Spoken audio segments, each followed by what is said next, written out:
Community Breakfast Show today, Tuesday, 29th March 2022.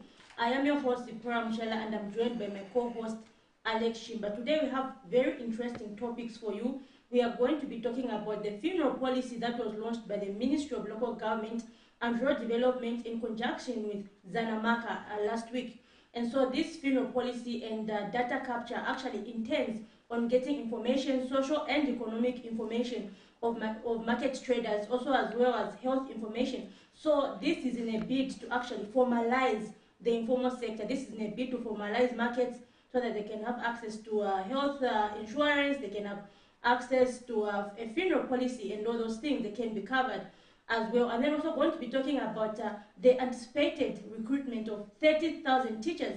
So in view of the many things that have been happening in the education sector, for example, teacher protests about those who have not been put on payroll and other issues, really, what are the prospects? How feasible is the move? So we're going to open the phone lines for you to give us your views on the matter. Good morning, Alex. Good morning. I feel like you're going to finish the whole show without me saying a word, at least even saying good morning to our viewers out there. What's wrong with you? So an introduction, guys, you don't go to say a lot of topics, so a long introduction. I understand. You're doing a great job. Thank you so much for, again, being together on this platform, Zipporah. And I hope we're going to have a nice and quite smooth journey in unpacking these issues that you've elaborated on the issue of teachers, quite anticipated.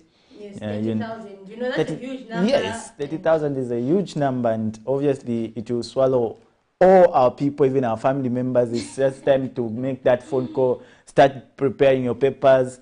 And so when they do announce, you better just jump on that opportunity. We are assured by the new Dawn government that they'll employ these 30,000 teachers. And of course, looking into the welfare of marketeers in Zambia, it has quite been lagging behind. But now, with these initiatives popping up from both the private sector and government, we hope that the livelihood of these marketeers out there are going to be actually uplifted. So one of it is the policy that you actually mentioned earlier on, which we saw on 23rd of March 2022 being launched even by the local government minister, Mr. Karim Kombo. So those are some of the issues that we'll be tackling at this specific hour. And you'll be opening our phone line so that you can also participate even on Facebook where we're streaming live. You can drop your comments and we see just how best we can interact in that particular time. I've learned from my social, Zipporah, my social life, to pause, just to have a moment where you pause. Someone else telling me, like, you just need a minute where you just shut everything, your phone, and I'm finding it hard, actually. My hands are quite glued, but to pause. And this pausing, we are going for an exercise. So we encourage you to just take a moment. I know it's quite already a busy day, but take a moment and just follow through, Mr. Isaac, as we take an exercise just to make ourselves fit. Pause.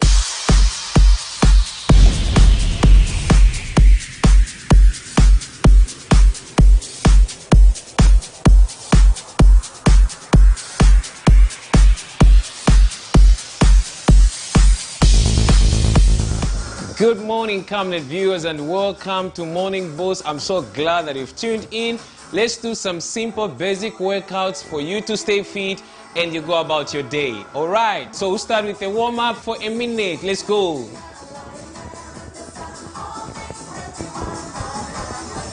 That's 1 minute warm-up to warm up your body. Relax your muscles. Let's bounce. Let's go.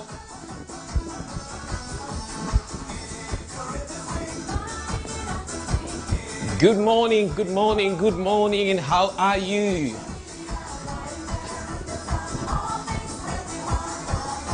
It's good. So it's gonna be a 1 minute warm-up.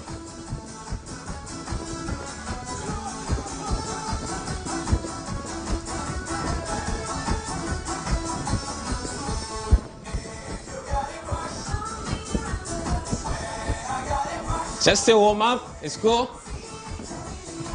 Almost there. Okay, we're gonna run now. Let's go. So we're gonna work out for 3 minutes, and thereafter we'll do a cool down. We're cooling down. Let's go. See what I'm doing? That's the movement of my feet. That. I need that from you. Let's go. Let's run.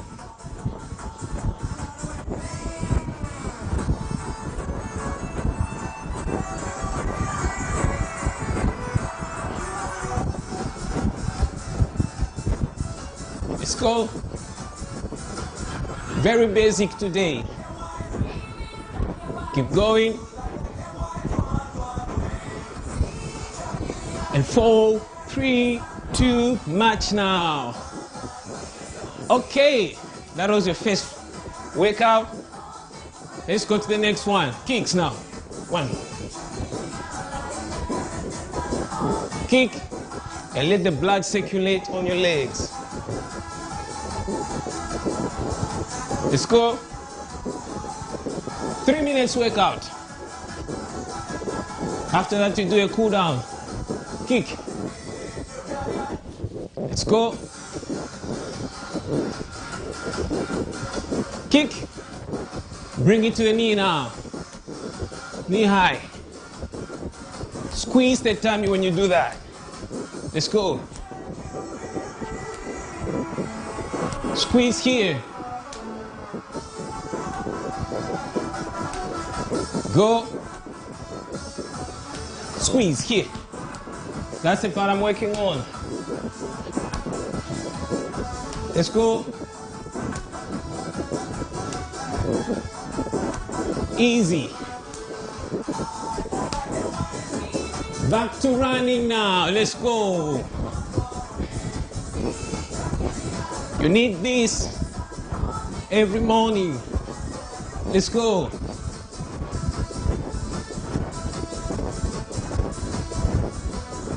Let's go. Let's go.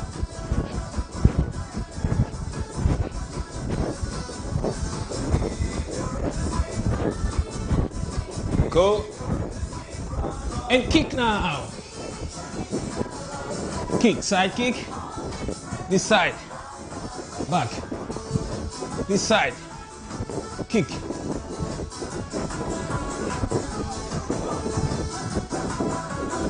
Go. Lift your leg high and kick. Go. Go. Go. And that's all you need every morning. Let's conclude now. Let's go.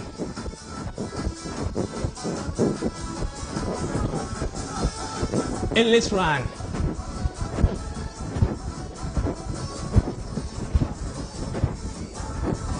Let's run. Bring in the kick now. Kick. Kick. Again.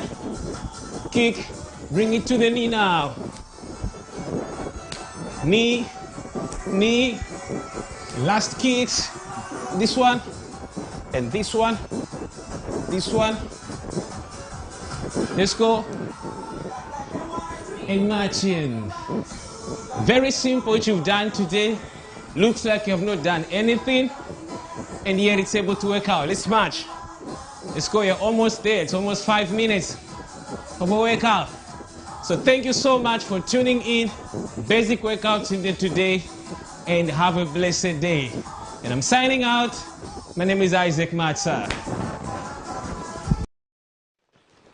Welcome back. We do hope that you joined us with that exercise from here, the studios.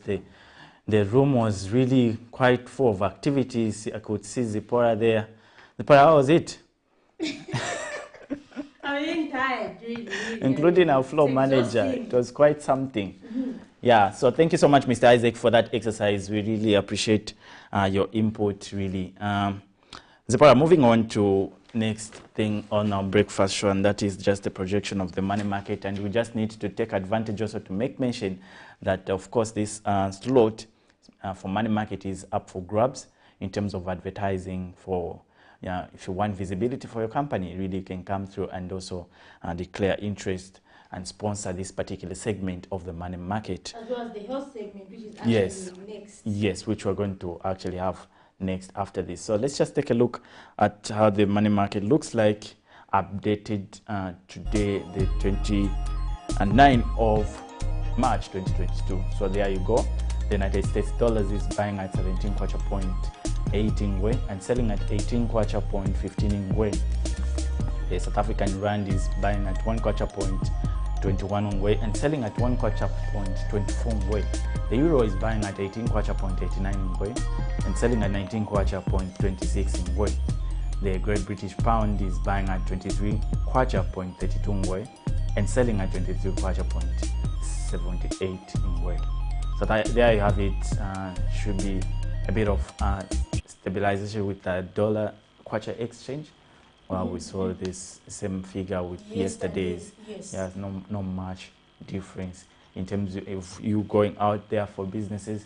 Take note of those figures. They will really help in terms of exchange rate. And right about now, like we earlier mentioned, this segment, the health segment, which is actually being we're joined in studios by Dr. Kakung Simpungwe, the Assistant Director Adolescent Health at Ministry of Health, is also up for grabs in terms of just, visibility purposes for your company. You can come through and just, sponsor this particular segment. So today, we're going to be looking at health problems affecting adolescents. You remember yesterday we started the topic of adolescents, and this is something we feel it's important even for us. So stay back and stay tuned as we go through this segment of the health segment.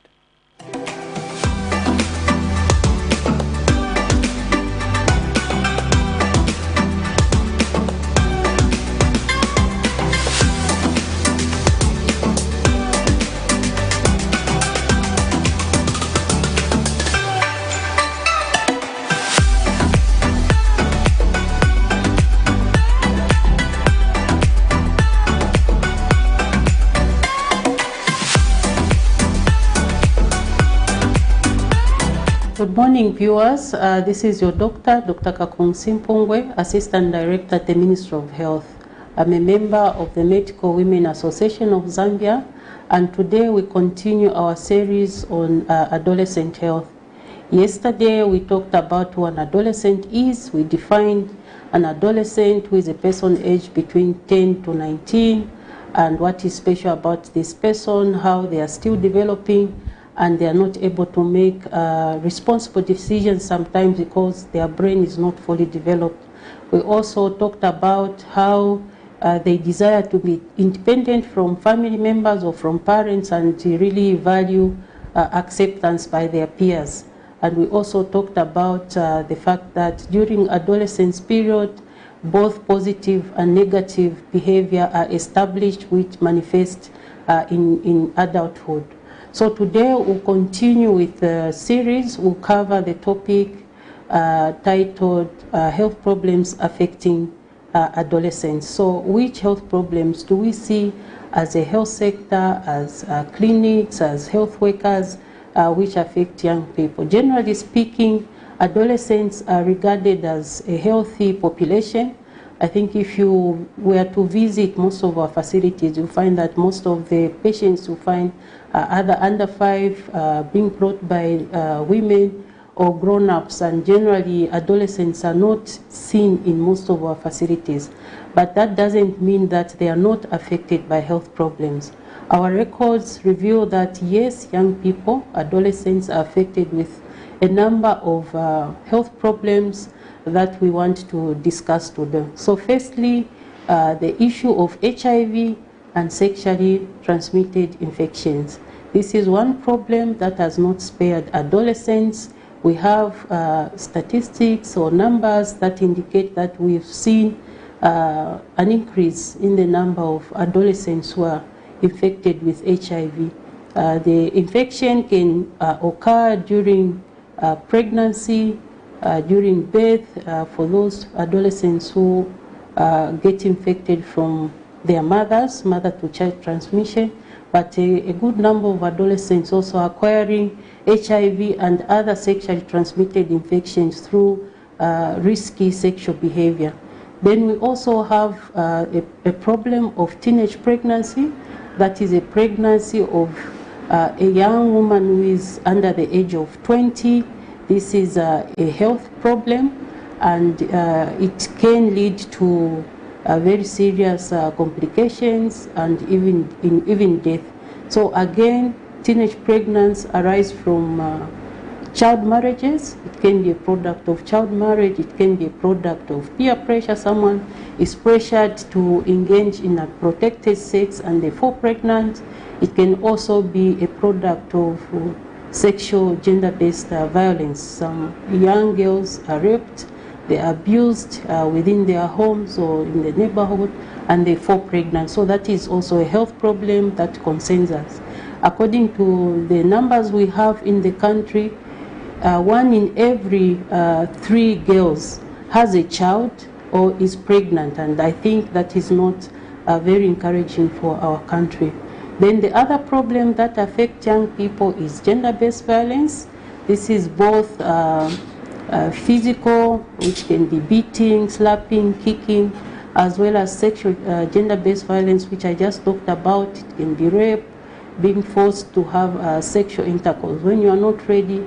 So that is also a problem that affects young people.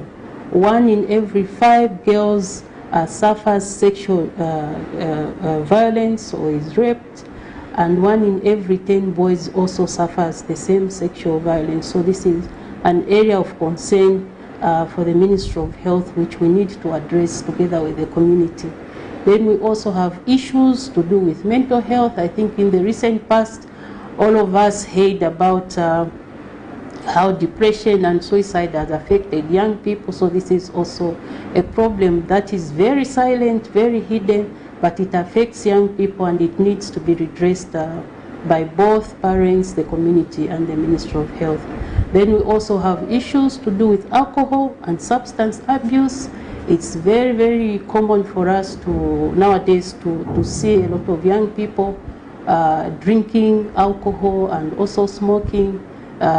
Some even smoke shisha. It looks fashionable, but it's still a problem because it causes health problems to the users. So we also have concern with young people who are vulnerable, adolescents who are living with adolescents with disabilities, adolescents who are on the streets because they are also vulnerable to sexual abuse, to engagement in transactional sex just to make ends meet. So these are some of the problems that we have identified as the Ministry of Health that affect young people and need to be addressed in order for us to improve the future of our young people. So just to summarize, today we talked about health problems affecting young people. We talked about HIV and other sexually transmitted diseases, teenage pregnancy, gender-based violence, mental health, which also includes depression and suicide. We talked about alcohol and substance abuse, as well as adolescents who are vulnerable, like those with disabilities and those on the streets. So this is the summary of our discussion today. I wish you pleasant viewing as we continue our discussion tomorrow. Thank you.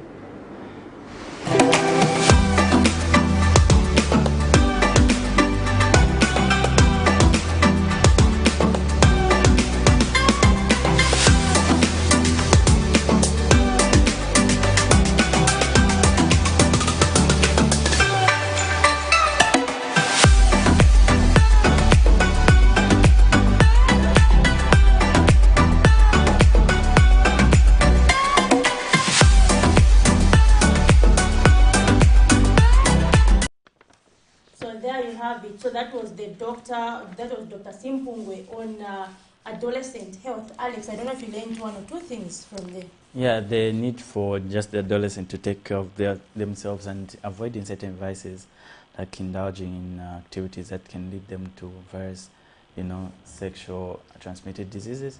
And so you might be aware that this is the age at which adolescents want to experiment things. And it's quite important that even parents take an interest in guiding and also paying attention to really what they are involving themselves in. So quite profound information, and we hope such information are quite helping society out there. And so we jump just right into the zooming headlines. These are stories that we compile on this particular desk, on the community desk, where we see stories that actually ran on last night's bulletin. And we're having with us one story to do with auditing. And Zipporah, just elaborate a bit more on this story so that when you get there we can have much context. Okay, so basically these stories are being done by the Local Government Service Commission, by the chairperson, Mr. Axon Senjani, and his team. And so basically they're saying there have been many stories from the previous administration, that's the PF regime, so they're saying you've heard many stories on social media stating that maybe these institutions are filled with cadres, there are land illegalities, there's this, there's that. So they're saying really they want to go office by office, position by position, and find out what qualification do you hold? Are you qualified for this position? And if they find that some people are not qualified, they're going to take the necessary course of action. And they're saying they're using Lusaka City Council as a premise, as a test run, more like to see if the illegalities, then they'll say, if this is happening here, then we're sure in all the 116 districts, this is the picture. So they're using LCC, yes, to try and, so they're actually saying they're going to take as much time as possible and not really saying, oh, within 10 days, within one, so that they really dig out what needs to be done now. Well, let's take a look at that clip so that we do, when you get back, we do discuss it.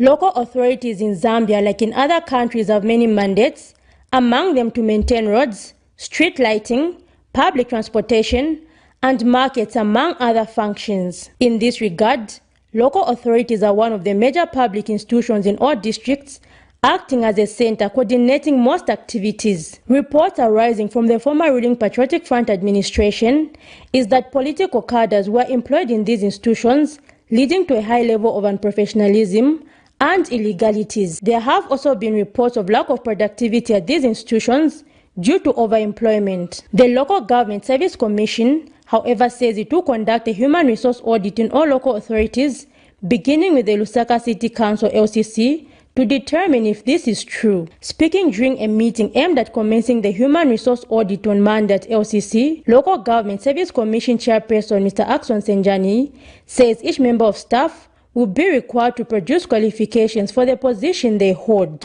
It may be that what we find out here, what we discover, is representative of what is obtained in all the 116 councils in this country. And therefore, as a new commission, we will have a basis for interrogating these matters much, much further. So it gives us a basis for our next course of action. So we are having these discussions with our friends to establish those things. Depending on what we find here, if we find something Jewish, then we might have the appetite now to commission a full-fledged audit of all the 116 councils in this country so that we have the basis of decision making. Mr. Senjani adds that the Commission is not in a hurry to conclude the audit, as there is need to ensure that a thorough job is done. As you might be aware, that in pursuit of the wider decentralization policy, we in the Commission are also embarking on our own decentralization by establishing what are called human resource management committees in all the 116 district councils of our country. These are bodies to whom we are going to delegate some functions that are now the preserve of the Commission, of recruiting personnel. So if that is where we are going, we want to satisfy ourselves that these bodies that are being constituted, they are going to land on good grounds. Because as you are aware, our friends in the local authorities are already employing people of a certain category. So as they are employing those people, we want to satisfy ourselves that already good practices are being practiced here, they are being undertaken. So all that is what has made us come over here to have a chat with our friends. As I said, principally, to do a qualifications audit. Do all the people who qualify, who sit in this office, do they qualify? Do they have the requisite academic and the professional qualifications to occupy these positions? He, however, says the Commission will mainly focus on human resource, leaving issues of land illegalities to the Ministry of Lands and Natural Resources. The Commission has indicated that it will communicate its findings once the audit is concluded. Zipporah Mshala, Camnet News, Lusaka. So there you have it. There have been many calls from stakeholders saying there should be an overhaul, Alex, really, at these public institutions. So we've had issues, for example, in the Auditor General's report, Financial Intelligence Centers, showing all these financial irregularities. And so really people have been calling for a human resource audit, and we've seen the Local Government Service Commission taking the lead in this. So I'm sure today we can hear maybe views from stakeholders, what their thoughts are. Do they feel like something will come out of this?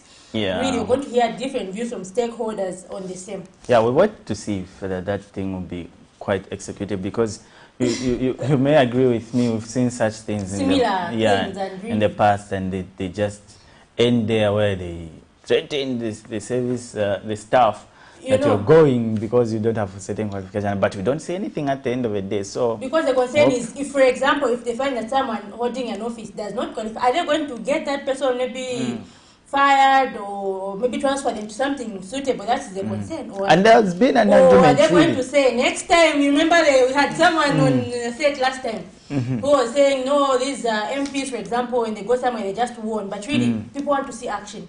And not saying, okay, we found this qualification. Next time, people are really hoping for action. So really, we want to hear views from stakeholders. There's been an argument, Zipporah. I don't know if it's really genuine, where we have people, contrary to what maybe the cause of that meeting was, but people are genuinely working hard, but they don't have certain documentation of academic qualifications whatsoever. But they are really committed to work. What happens when you discover they don't have such papers?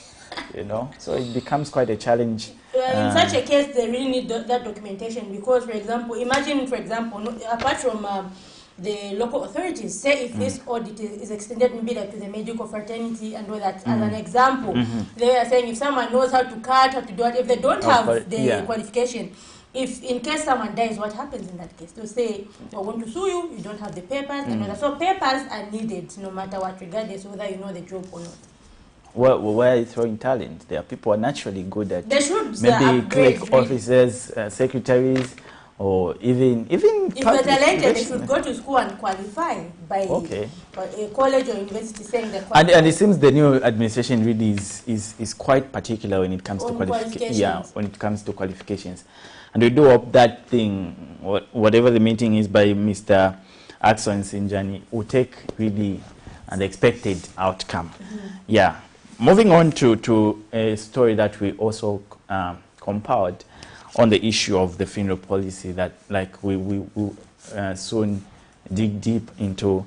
We did a story of just the response from the marketeers themselves and how they feel about this initiative from government and also the private sector in insurance companies that were on board to actually implement this policy. So let's just take a look and see how it is obtaining on the ground. In Kamala From the Zambia National Marketers Credit Association, Zanamaka, indicates that the total number of traders, both those on the streets and in markets in the country, stands at around 3.8 million, and that the country has over 2 million small-scale farmers. Despite this large population of Zambians being employed in the informal sector, majority of them are not on any scheme aimed at covering them socially, economically, and health-wise. Speaking during the launch of the funeral policy, Zanamaka President Mr. Mupila Kameya says the project will have many benefits and help formalize the informal sector. This initiative, Guest of Honor, will create 1.5 million jobs on data capture activities, sensitization, capacity building, and capitalization. The initiative, therefore, is one of the ways or solutions Zambia can address the economic challenges faced facing the majority of our youths and women who are in dire need of survival tools. Meanwhile, Minister of Local Government and Rural Development, Mr. Garin Kombo, has called on traders to register for the same, stating that this would take the burden off their shoulders in unfortunate times like funerals, among other benefits. Instead of going to the expensive money lenders, your government has decided to provide within that same constituency development fund a component where you can go and borrow, and we call it soft loan. And all we need to do for the critics, because I heard them, they said it's outside of the law. The law is meant for men, and it's men who change the law. And I can tell you now that we are moving, an amendment to the Constituent Development Fund Act to include not only grants, which I'm going to be speaking about just now, to include soft loans. So those who have bright ideas and they do not have capital can tap into there and strengthen themselves, because this country is in dire need of job creation, which you are talking about at the time when you delivered. Speaking at the same event, Minister of Labour and Social Security, Ms. Brenda Tambatamba, has called on traders to be versatile, stating that they can become millionaires from their business. I come here to be a part of this event where we are creating a currency Usulu Wapea, the versatile trader, and also to hold your hands to know that we are here to ensure that industrial harmony, even at the most nascent level of our industries that start from where you are trading, are also ensured. We are here to stand by you. We will be there to ensure that the human rights are ensured at every workplace, including where you are operating. The event was graced by various officials, among them councillors, Lusaka Province Minister, and Lusaka Province District Commissioner, among others. Zipporah Mshala, Camnet News, Lusaka. According to available statistics, the total number of marketeers and other traders in Zambia currently stand at 3.8 million, trading in slightly over 3,700 gazetted markets and other trading places. These numbers project the fact that the informal sector has a huge role to play in growing the national economy, given its huge population. On 23rd of March 2022, the Zambia National Marketeers Credit Association Zanamaka launched the funeral policy and data capture project. The rollout program is set to provide marketeers with suitable funeral policies as well as online data capture aimed on empowering marketeers socially and economically. Monday, some marketeers of Lusaka's Kamwala market have commended the initiative. Because it will be helpful to each one of us in an event that one of our loved ones dies, meaning that the insurance will come in and help. But tipempa kuli bevu kuti bachitire boost business yatu ikule through mu variety zatenga ma loans yatu nasiriza so tiembekeza vonse tiembekeza kuti batipasi vonse tinasiriza ma receipt yonse tilinayo market because tatwafi monapo ifya kuchitika twala kwata benefit kulusana especially nga twasende MPH. It's more like which time power ni empowerment because the interested pamurino no sana. They have since appealed to government and various stakeholders to look into their plight by introducing financial programs that will boost their business. Our appeal to government is that they should continue helping us with capitals, because in Zambia employment is very hard to find, but 3/4 of us, we are marketeers, so all we need is capital. Meanwhile, market chairman Chileshe says that the response from marketeers is overwhelming, adding that there is need for robust financial education among traders. It's easier to deal with the government, so we see that the government is interested to work with us marketeers this time around. We've been neglected from time immemorial, but this time around it seems there is political will and support that we move together with the government of the day. And His Excellency Mr. Hakainde Hichilema has always mentioned that he wants to support the informal sector, and this is the direction that we want to take as marketeers. It is hoped that marketeers across the country will now have access to such initiatives going forward. Alex Shimba, Camnet News in Lusaka.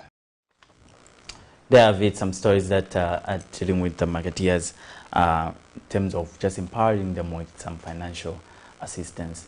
and they express their views on the same, especially on the policy that was earlier launched on 23rd of March 2022. What do you take of that before we get to another segment? Just briefly on that, Zipporah. Yeah, so basically, like we said, yeah, that will actually be our main topic, isn't it? So basically, we're seeing where marketeers, where sanity is actually being taken into the informal sector. So marketeers really will have a dependable business where, you know, okay, from this I've got funeral policy, I've got health insurance, I've got all these things. In case of an eventuality, the family is actually covered in terms of expenses for the funeral. No, that's all really markets, because if you heard from Zanamaka President Mr. Mupila Kamea, he was saying we have about, according to the statistics, there are about 3.8 million traders in Zambia, meaning that it's even more than the number of civil servants, because civil servants in the country are less than 500,000. So really, if we find that market trading is actually one of the major economic activities in Zambia, and really they're saying it's time to actually formalize that issue, and marketeers are actually expectant.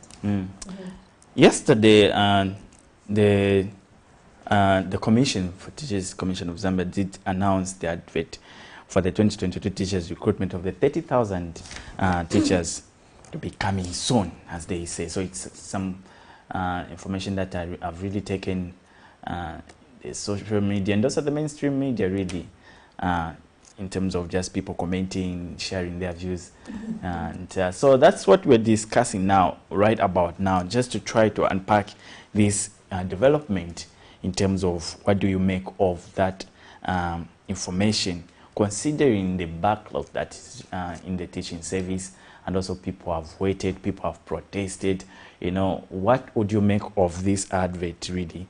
And really the issues, Alex, for example, we've had issues where we had a group of 3,000 teachers last year. I actually followed that story cleanly, who were employed. So really just now also opening the phone lines for you to actually give your view on the recruitment of 30,000 teachers. How feasible do you think this move is going to be putting in place, Alex?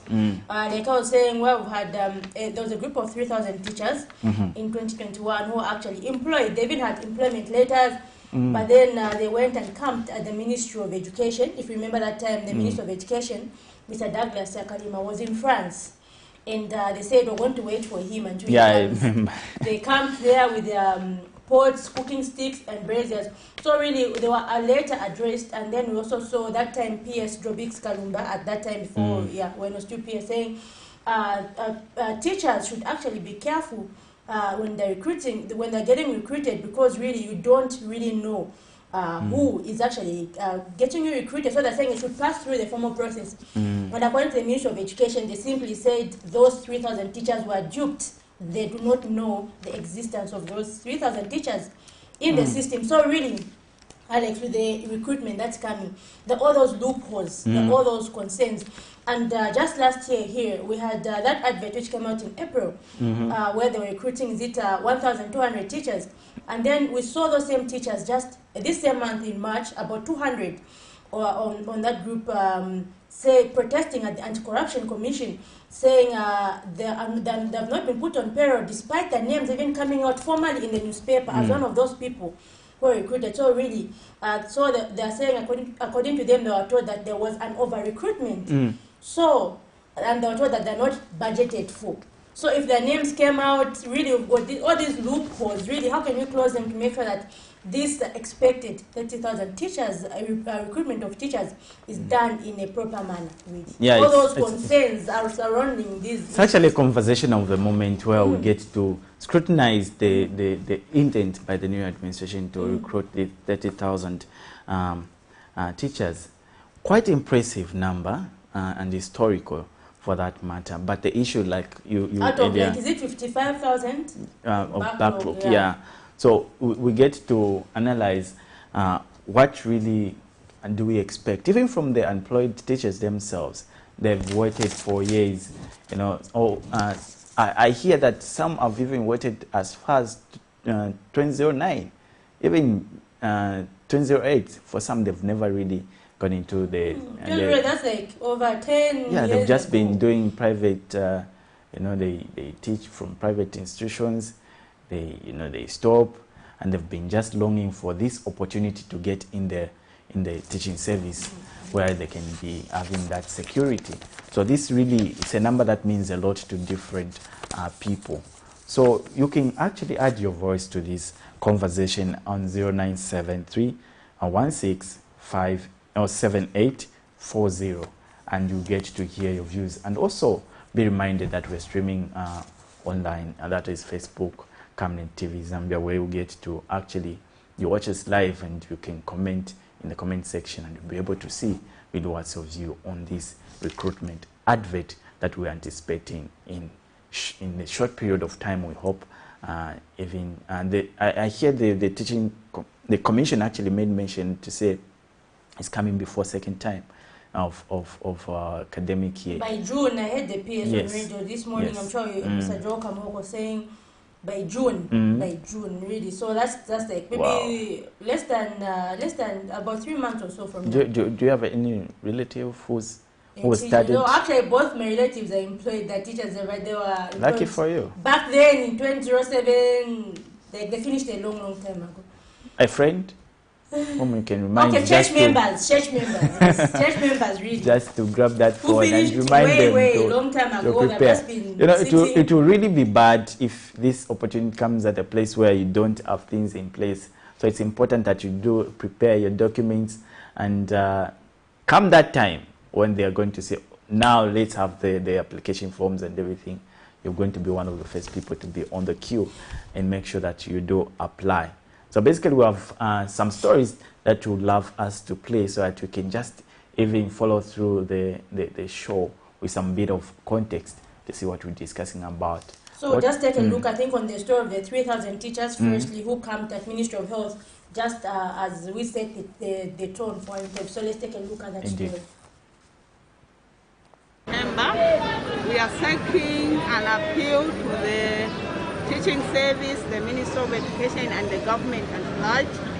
We need the clearance on which criteria they use to put teachers on payroll, because you find that the story of teachers complaining of not being put on payroll is not new in Zambia. The country has seen unprecedented peaceful protests coming from the teachers recruited and not put on payroll. September 4th, 2021, the Teaching Service Commission disclosed that they had recruited 1,432 teachers. Today saw a great number from the 1,432 teachers that were recruited and not put on payroll storming the Anti-Corruption Commission. They took a letter requesting the commission to investigate why some teachers under 2021 net are not yet on payroll. As black to say the recruitment which was there was corrupt, and why can't you investigate your officers, the ones who were recruiting teachers?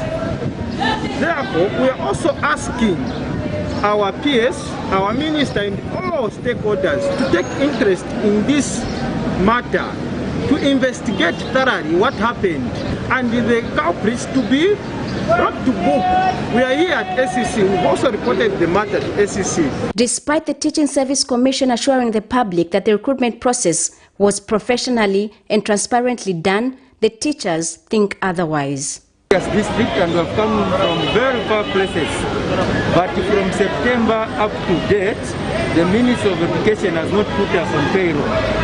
We are just saddened with some statements that are given by other people in the ministry, that is the Teaching Service Commission over-recruited.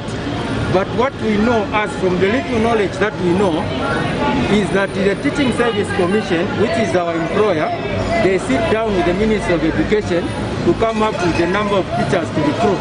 Today saw another group of teachers with the same concerns wanting to seek audience with the Republican president. Nothing has happened. Every time they're telling us, no, we'll put you on payroll. Every time they're saying, no, we'll put you on payroll. But this time around, we don't want anything. What we want is an official statement to say that they have to put us on payroll this month. We don't want anything else. Mr. President, I kneel down to ask you to see your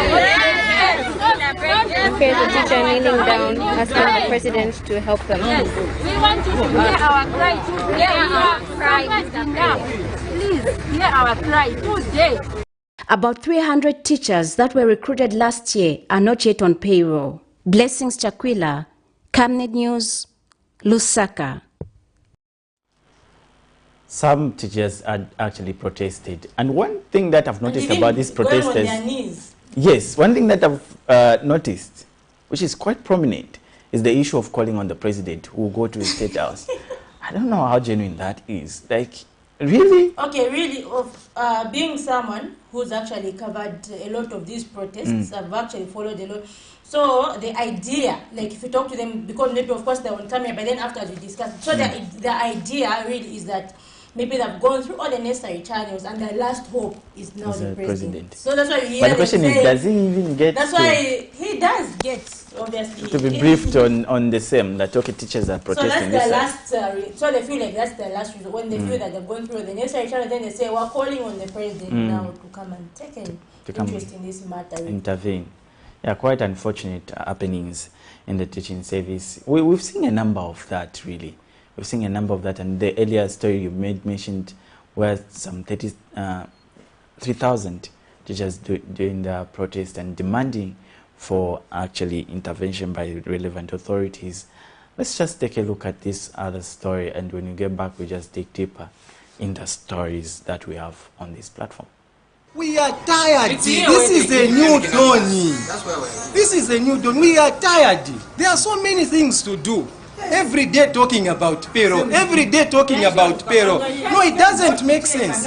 It doesn't make sense. These are representatives of 3,000 teachers who have not been placed on payroll for over 1 year now, despite having been formally recruited and holding formal employment letters. The teachers have been in the media for a long time now, seeking answers from the government over the matter. They state that while some teachers recently recruited have been placed on payroll, this group has been left out. Monday morning, the teachers visited the Ministry of Education to seek audience with the new minister, Mr. Douglas Yakalima. The aggrieved teachers were unable to meet him as they were informed that he is away in France on ministerial duties. This has not deterred them, as they have decided to set camp here and have since shifted braziers and cooking utensils to the ministry. After seeing that nothing has been moving on our side, we decided to come and follow it up and to get the first-hand information from the Honorable Minister. It's unfortunate that we've been told that he's in France. But we'll wait for him because we have no choice. We'll wait for him, as you've seen here. We'll be cooking from here, we'll be sleeping from here. Yes. What we want is just justice in the education system. We are demanding that we get the official statement from government, because ever since we started pushing this matter, we have not gotten any official statement from the government. And then we are appealing to the president, the Republican president of Zambia, to look at this issue with the critically, and it should be treated as an emergency, because we haven't been on payroll for some time now. Yeah. Who gets a job, they give you everything. No, we've employed you. You've been appointed under the name of the president. Then you are not getting your pay. They say they will accept nothing but a solution to their problem, as they have been addressed enough. So now what we are asking the ministries, what criteria are they using to place them on payroll? Number one. Number two, does it require us also to get connected for us to be deployed? No. Does it require us to be connected to anyone for us to be deployed? No. So what we are asking for from our government, our Bale, our father, is that may he consider us teachers, because we are going through a lot of challenges. Let government consider us the same way they are considering the nurses, the doctors, because the Minister of Finance mentioned these people. In Parliament that day, he was presenting the budget. He said, we are aware that there are some people in the Ministry of Health who are not on payroll, so they are in this budget. But us teachers who are not on the payroll, we were not mentioned in that budget. So we are so surprised. We are so surprised. No wonder why we are here. Stakeholders in the education sector have been calling for an investigation into how these teachers were recruited, saying it is illogical for them to be recruited but not placed on payroll.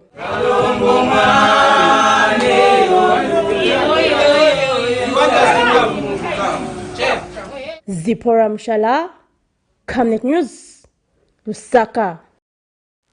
So there you have it. There are a lot of concerns in the teaching fraternity. You've seen there, those teachers were even attempting to cook, Alex. So really, when the advert which came out yesterday saying they will recruit 30,000 teachers. So one now goes back to what has been happening. Those same issues like, oh, some people are employed, they're not on payroll. Some people, the ministry, because that same story, the story of the 3,000 teachers, later the PS even said those people are not in the system. But then they had the letters. And it was so really, there. that's what stakeholders, maybe in the education sector, have to now come and maybe give some advice to government on how this recruitment should be done to avoid all these issues, really, and make sure that it's a clean system. Yeah, and it's unfortunate that these people tend to refer always that should we be connected to someone to just get these jobs in government. And really it's a story that we need to see difference in terms of how the new administration will actually do their recruitment this time. And obviously we've seen from some ministerial statements, especially from the Minister of Health, who was confident that really all the loopholes are quite tied up, and nothing of sort is going to be happening in the recruitment process where you know someone and you do make something or push for me my files. The president said yesterday, did the other day, or it's actually posted on Facebook or something 0 and all that is. That's quite an interesting posting. But then these are the things that we need also to invite the stakeholders to scrutinize and also be vocal on these issues, so that when the process is there, they'll be able to see that, okay, it's genuine and also transparent in as much as the recruitment process is concerned, because we're dealing with a huge number. 30,000 is quite something. And so yeah, that's a discussion we're having currently. So we're just inviting you to just contribute on this particular topic on the lines that are actually scrolling on your screens, so that you get to interact in that manner. What do you think of the figure that has been announced by this and the commission in terms really, of advertising? The deadline by June. Yes. By June, really. So it's do you think they've delayed it, or maybe they are on time? Well, I think they're still putting modalities in place, really. But then the issue is by June, we expect to see these 30,000 offloaded from the streets into, and then really this, I can't imagine. This is actually also in an aim to try and reduce the high teacher PPP ratio that you have seen brought about by the free education. So on that part, it is something good, but really what measures have been put in place to close loopholes? You may know, like, we have over 60,000 teachers who are not in the service. They just are waiting for this kind of an opportunity, and we hope after this one there'll be other recruitment that are coming forward to just get to everyone in the system. Do you wish to be a teacher right now? In my family there are already too many teachers. Even from my dad was a Given that there's an opportunity, really. There are too many. I would think I'll stick to the media. There are too many teachers in my family. Great. Yes. Great. We have the call. Let's just take this call. And good morning. Good morning. You're through to our breakfast show. Your name and where you're calling us from, please. Your name? Hello? Hello? Yeah, I'm sorry. I remember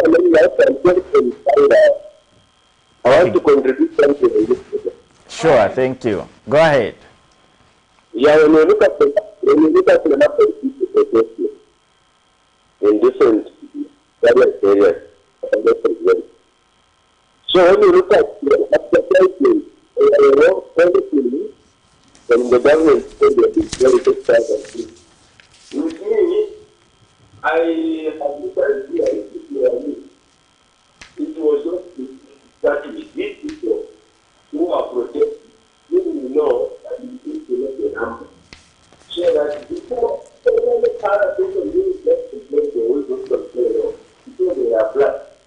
You look at how people look at they are important. So that the second number is something people who are protected, you are looking at.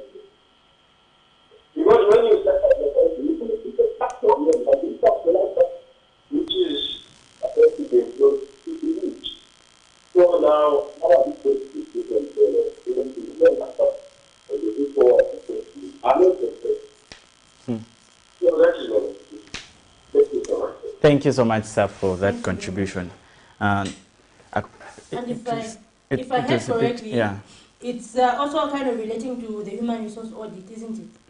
Like where he said it's similar to what we're discussing here in the human resource audit, where he said even as they recruit the 30,000, they should also investigate how the current existing were employed. Okay, I get. That line, yes. Yeah, it's basically what we are saying. There should be a very huge advocacy for sanity in the service, and it calls for all of us to actually take keen interest, because you should know that we only have this country really, and if the country is messed up, we are the ones to be accountable and take responsibility of that. So thank you for that call. From that caller, we do appreciate your contribution, and it will take you and other stakeholders, relevant authorities, to make sure that these loopholes are sealed, that when you get to that time, people will be genuinely employed and people will actually hold offices genuinely, like we just said. Yeah. And you know, the other thing, I've forgotten exactly, but there was a stakeholder last time who was challenging teachers, saying over the same issue, and they were saying there are over 60,000, is it over 50,000 unemployed? So actually, there was this stakeholder who was actually challenging them, saying, use your knowledge to write books and sell, wow. instead of waiting to be employed. So but that's a good initiative. No, it harsh, but genuine. It's more like teasing them anyways. So they're actually trying to give ideas. So really, maybe those are some of the, because you know, it's not every teacher who will be employed. So they can explore such alternatives. For example, writing books and actually selling. That's actually something that is feasible. And then the other thing is just putting up structures that are going to accommodate these teachers, because you cannot employ. We've heard about the construction of it. Is it 120 schools and that which is expected in various districts? Yeah, quite important. Let's have that call and get to hear from this caller. Good morning. Good morning. Hello, good morning. Hello. Good morning. Good morning, how are you? Well, good, how are you? Please, can you tell us your name, where you're calling us from, and your contribution? Hello? Hello? Yes, you can go ahead with your contribution.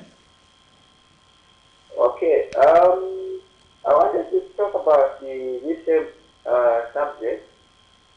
Yeah, so really, for me, I don't see any reason of protesting for these teachers who are making payroll. Yeah, because the time they got employed, they could have made use the dubious means. So they should be patient on the government. Yeah, at least they are assuring that they'll be on the payroll. So there is no reason of trying to protest. Yeah, because you see, are we faced that whenever we are faced with a challenge, we need to match to set out. Because as far as I'm concerned, set out is not an employing agent. And if every given judge can be able to be allowed to go to set out, we are compromising on the security of the president. So, as people who are educated, I don't think that should be the route that we have to follow. So when someone assures you, you need to be a bit of patience. They have waited for 1 year, and this government has just come. So they have to give them time to work. The same way they have been waiting for 1 year. What is so long for them to wait a little bit longer? Yeah, so that everything is put in place. I don't see anything wrong with me. Yeah. What do you make of the 30,000 recruitment process come June? Sorry? What do you make of the figure 30,000 teachers which was advertised yesterday by the commission? What's your comment on that? It's it's a good number. Yeah, it's a good number, but we all know that it takes a lot of time, to put things in place. Yeah, especially people who are going to, they should be able to understand that there are a lot of things that the government has to put in place for them to get installed. Yeah. So it's a good number.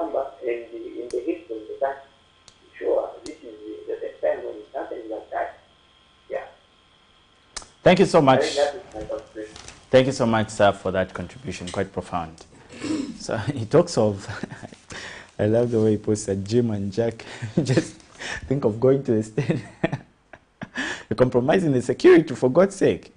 Going or State House? Yes. Okay, but then for those of the ACC, their concern was that they were in the paper as part of those recruited, you know. And they don't be So they had every reason to go to for State House. those ones, they were employed formally. Because the names came out in the news. Yeah, the issue is, it was just challenging them. Why would you think of State House of what State House. They should go to the Ministry of Education. Yeah. Or maybe they should just send representatives really to go and dialogue. Yeah. Because remember, protest and what's the answer and all that. Yeah, but like you earlier alluded to, there are times where you feel like you've done all that you could, but then things are not just happening. You've visited every office and then they're not You're speaking like another student responding. who says, yeah, like I've been there. Who believes in protests. They should not protest, they should dialogue. I've been there when we go to the roadside and everything. But yeah, it's about now getting who's going to help in this situation that we are in. And we can't move forward, we can't move back, we can't move to the sides because we are stuck at this place. So we need answers right now and right about now. So let's go to the last option, was the president. And maybe then we'll have a solution.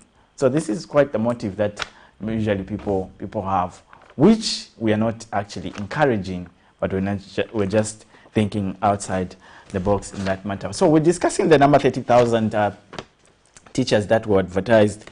It was actually a post which was made yesterday by the commission that we do expect it soon, the recruitment to start for the teachers that have been really waiting for quite a long time.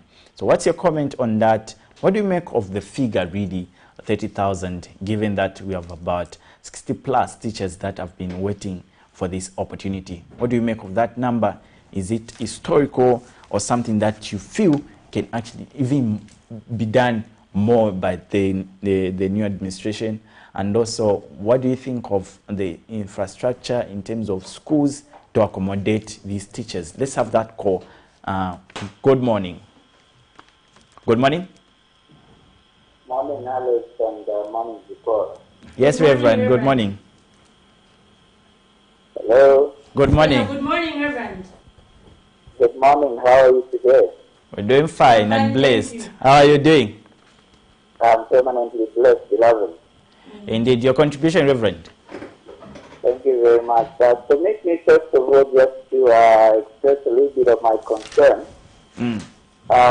I think yesterday I was eagerly wanting to engage your guest, President Kalala, but I think that the line, for some reasons, I couldn't get to, and I've noticed that I think some of these high-profile guests, once they come on your program, the line, for some reasons, you can't get through. But I think it's important that once they're there, we have an opportunity as callers to probably engage them, because these are platforms where we have an opportunity that we can interact with them, because sometimes they lose it. So it's difficult for some of us that may not be in their party activities to get a hold of them. Oh yeah, so, no, it's a valid concern. Quickly, to congratulate the appointment of State Council Manyan, the commissioners that have been oh yeah, the likes of Laura Meeting and Corruption Commission, as well as those that have been also appointed at the Human Rights Commission. Those appointments raises levels of hope in terms of, I think, the fight against corruption as well as the human rights issues. Then regarding the issue of the focus on marketeers and the farm, I feel that, there are certain things that, that are homegrown or basic things that we can do as a government to, bring about meaningful empowerment. One of the things that I feel that, government should be able to redirect its focus on is by engaging these marketeers, because we have a lot of them. Because when we're talking about marketeers, it's not just those that are in designated places, but it's also these that are vendors. They are part of, the marketeers.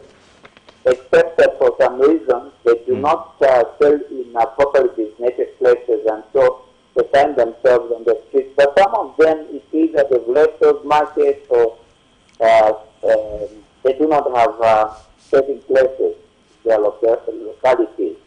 But you know, these are people that once they are engaged, you know, part of this empowerment should be like a partnership between, you know, the authorities, the powers that be, and the marketeers themselves, where they're able to come up with places or spaces or areas where they can then be allocated through a partnership. And I want you to please get my point. Through a partnership where they can be given places of trading, not as temporary trading places, but designated places where they're issued with title and all that, and there's a partnership where they put up proper structures. You know, they can put up just, you know, not so, you know, gigantic structures, but just reasonable structures, but proper ones. You know, where they have the necessary facilities like toilets and all that. That kind of, you know, empowerment for me is the way to go, because then even when you talk about these issues of financing or funding that I heard some of the marketeers talking about, you know, government cannot always fund you on a regular basis, but when they have those facilities, it's part of that empowerment where probably they can be able, because it's like they own those shops, you know, so thereby having some kind of, you know, leverage for them to even be able to borrow, using those as, you know, what we call it, collateral. So for me, that's the way to go. There's so much of, you know, land that could be identified, and these people could be taken in those places. The other challenge that, you know, makes these marketeers shun certain places is because they just go and dump them in those places. So one of the other issues that they should also be able to look at is opening up, you know, roads in those areas, you know, just putting up, you know, the necessary facilities, like what I've said. First of all, the places should be conducive. Then you have the necessary facilities like toilets and bathrooms, and then roads leading to, you know, places where people can easily, you know, locate those trading places. And also, I think the other issue is to help them in terms of, you know, them being visible to the clients who are out there, so that, you know, even if they are in a location that is not right in the CBD, but then people can find their way to those places. It's easy to access there, you know, buses can move there, you know, people can walk there, people can drive there, and things of that nature. Because, you know, the current scenario of how it is being done, it's like that's a vicious cycle. You know, we've been at this for a very long time from the days of UNIT. You know, some of these markets have been there in the same, you know, format. Some of the places where I grew up, like in India. Hello?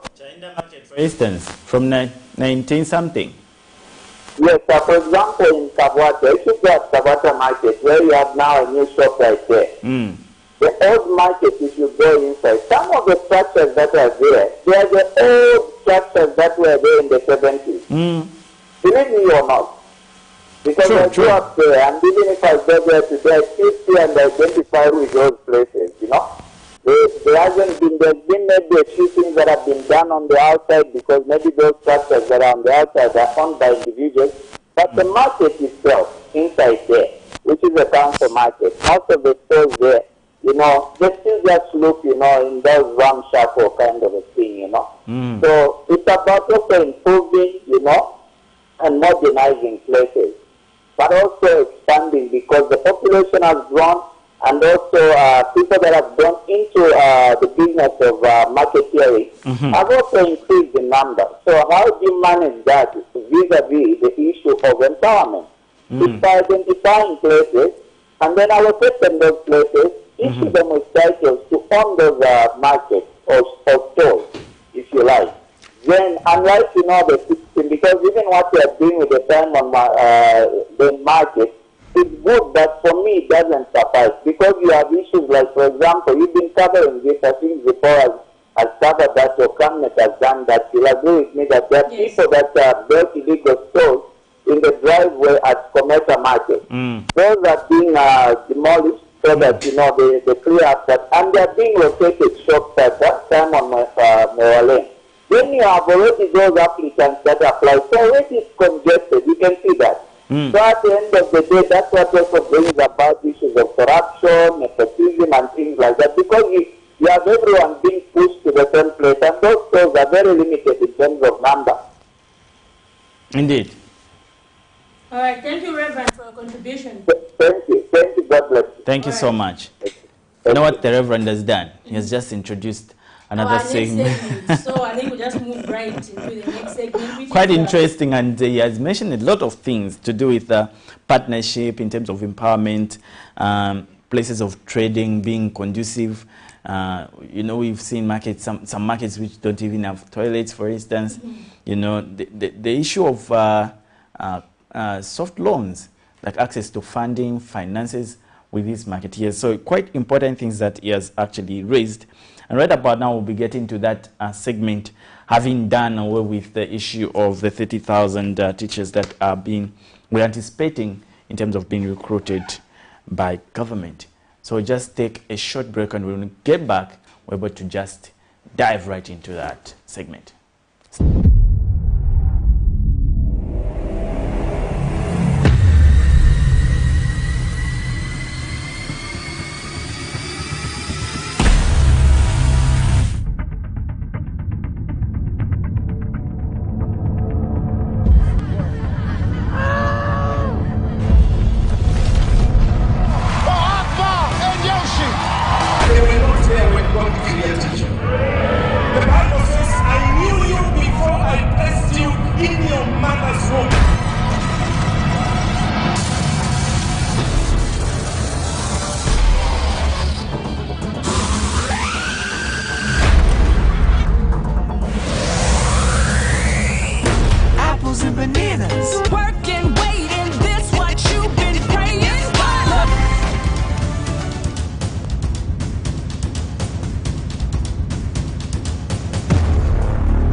Is becoming big and better. You can now watch Camnet TV wherever you are around the world, simply by downloading the Camnet TV app.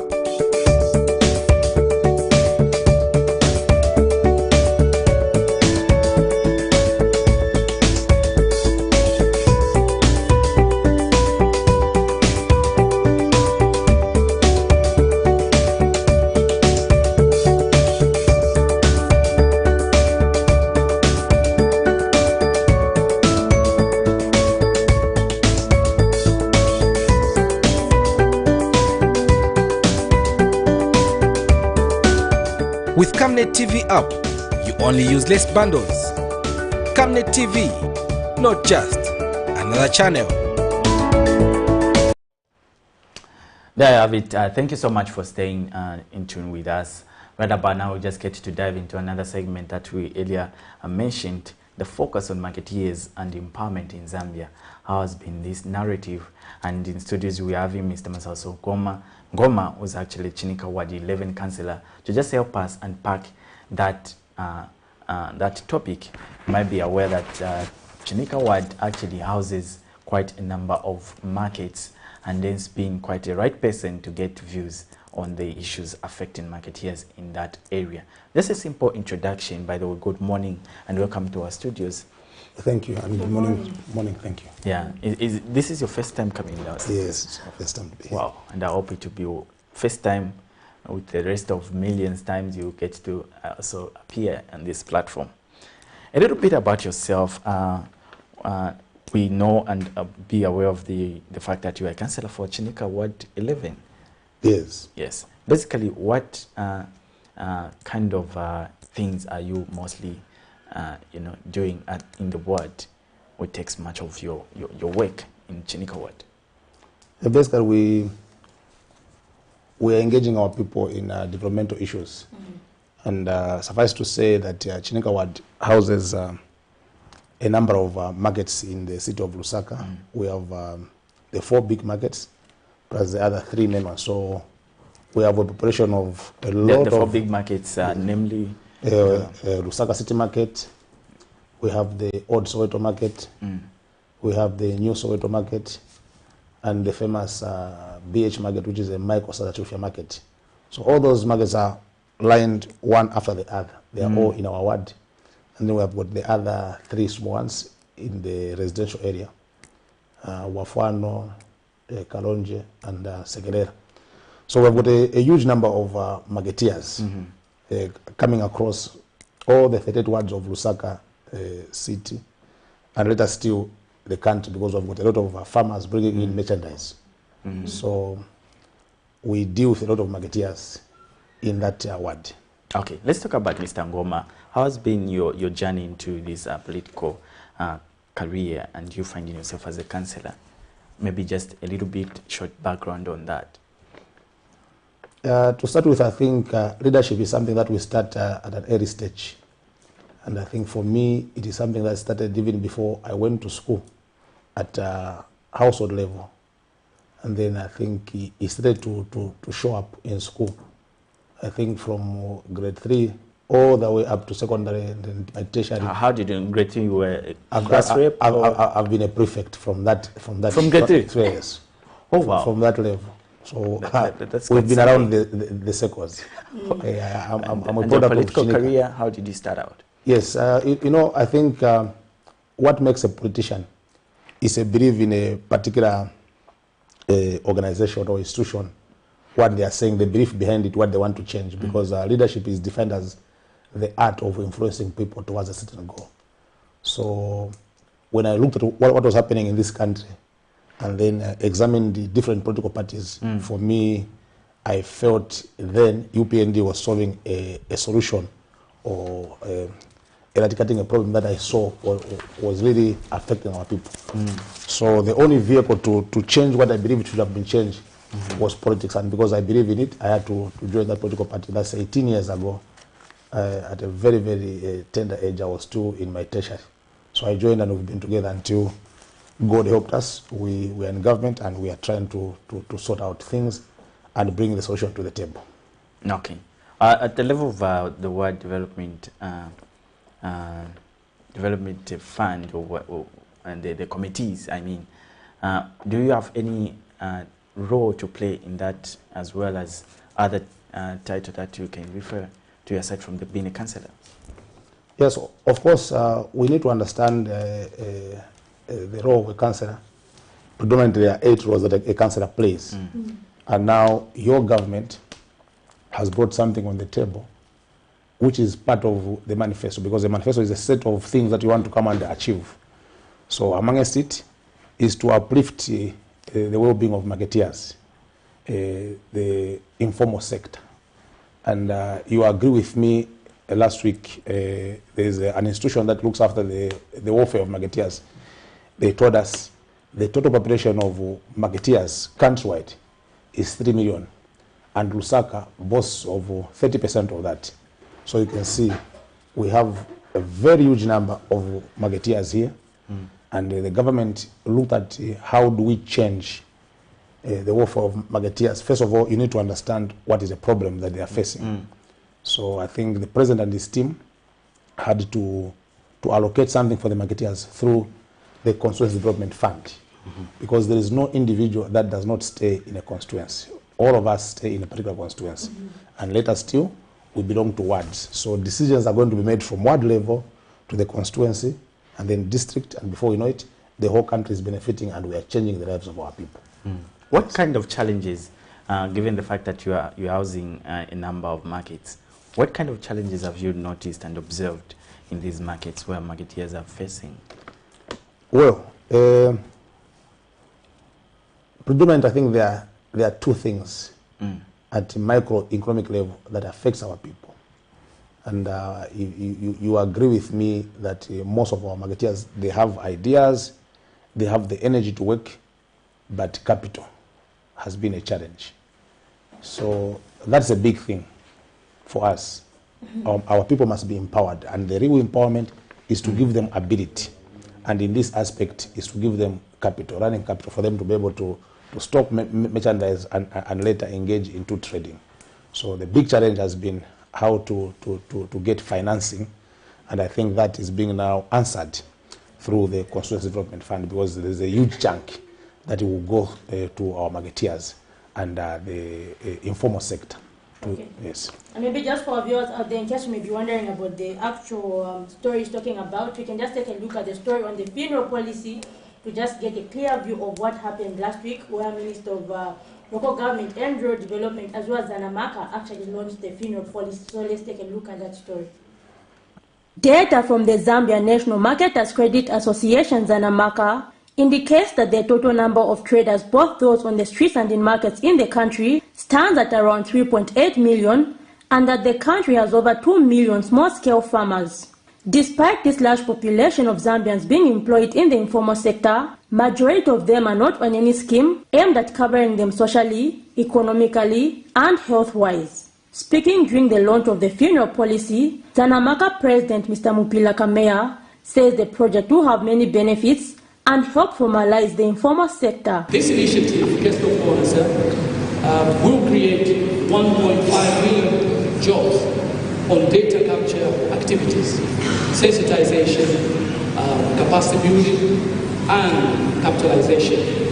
The initiative, therefore, is one of the ways or solutions Zambia can address the economic challenges facing the majority of our youths and women who are in dire need of survival tools. Meanwhile, Minister of Local Government and Rural Development, Mr. Garin Kombo, has called on traders to register for the same, stating that this would take the burden off their shoulders in unfortunate times like funerals, among other benefits.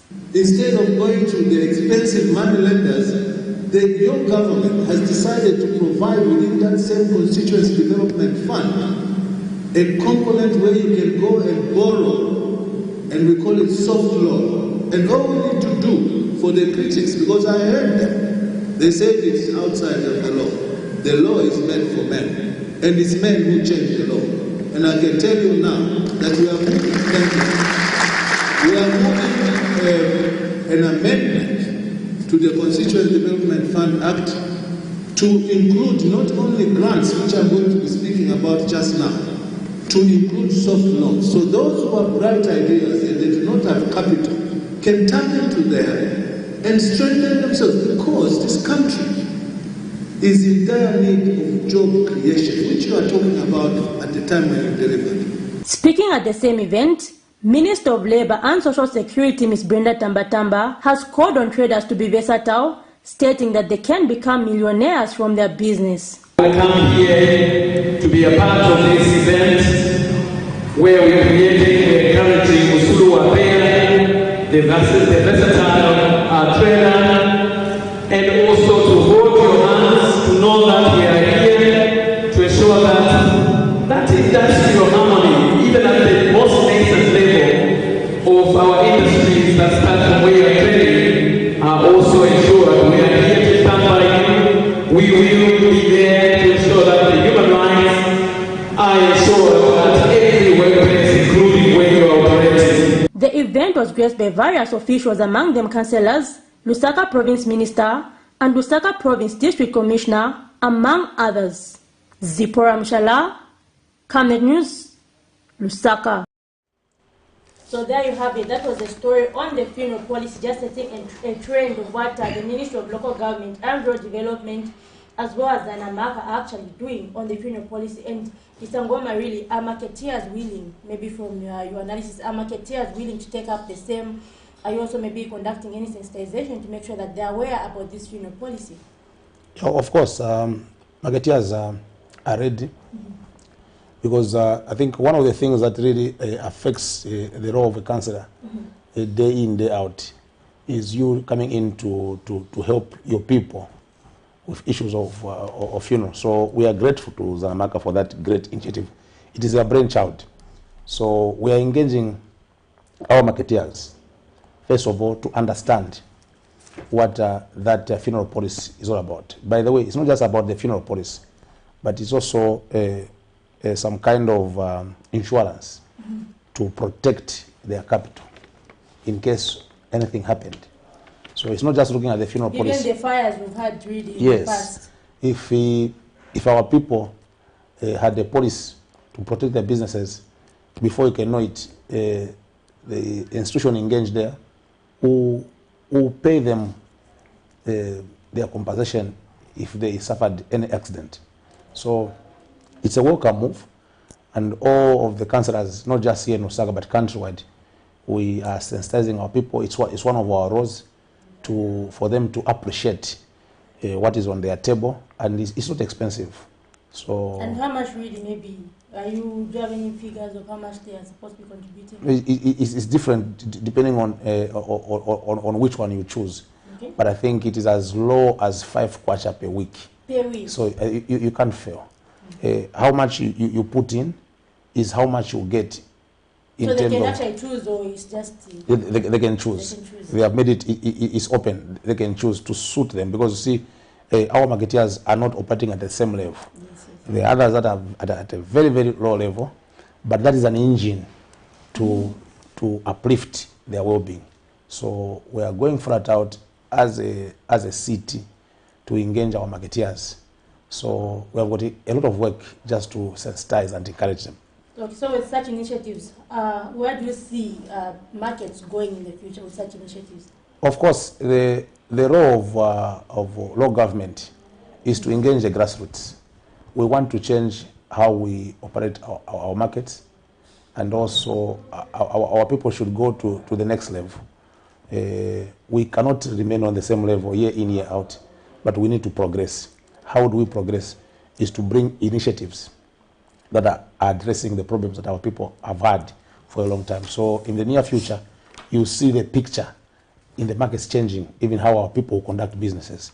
It will change completely. No, great. And maybe just one would wonder, really, among all list of issues and challenges affecting the marketeers, how did you come to land on the funeral policy, given that there are other issues that are affecting them? Was it really a priority?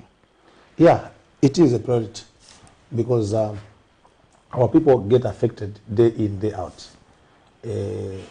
But one would argue it's not every day that they get to be affected by funerals. For instance, it could be an argument. No, it shouldn't be an argument. If you're a seasoned marketeer, if you come from those areas, that shouldn't even be an argument. There's no need even to start an argument from that. Because each time you're in a market area, you see women and our youth passing, singing, doing contributions. So instead for them to wait to contribute on a day when they have the actual calamity, is to be proactive, to save in advance. Even biblically it is there. You understand from the story of Joseph in Egypt, they did well because they had saved. So that's the lesson that we learn from that story. For you to have a leverage in a time of calamity is to learn to save. So what that policy is doing to our marketeers is to tell them, save in advance, so that we don't need to go from one table, one stand to the other to look for contributions. You may come there and then there's no money. But when you have saved in advance, you know even when that thing happens, there's a package going to a marketeer, and in a dignified way. So we want to dignify the lives of our people through those policies.